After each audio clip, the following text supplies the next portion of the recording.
innis akkamittiin saffisa wifi keenya dabala jedhudha. Gara viidiyochaatti osoo hin darbiin garuu subscribe gochuun notification isiin dhufu ol gochuun maatii marsimoo ta'an jedha. Galatooma gara viidiyochaatti. Egaa jalqaba irratti maal gootu Play Store irra galtu.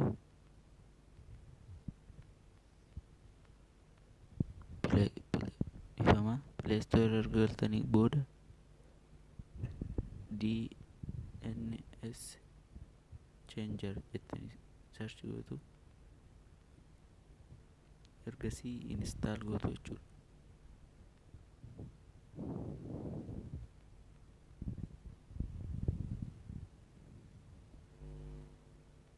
Ergasii xiqqoo isheenna megaabaayitii gara 8.80 megaabaayitii masagalee jechuudha. Naannoo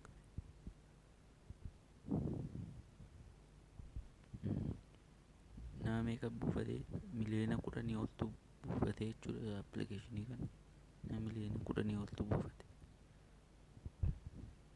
Install nu gochaara.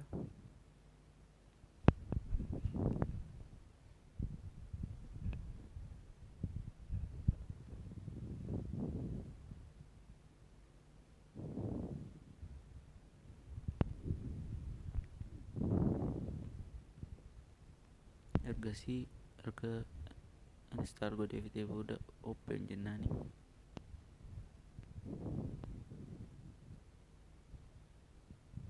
Ergasii I have read and agree to the terms of use isa jedhu check gootu achumarraan accept gootu.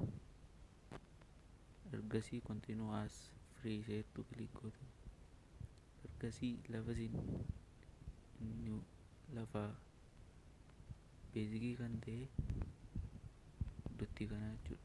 Google DNS choose a DNS provider ishee jettu naannoo kanatti kan argamtu jechuudha.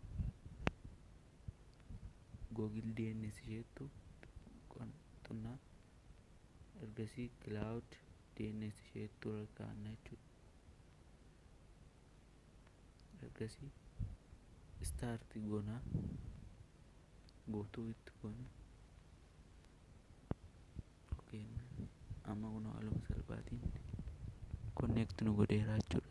Wifi keenya amma saffisaa nu dabaleera jechuudha.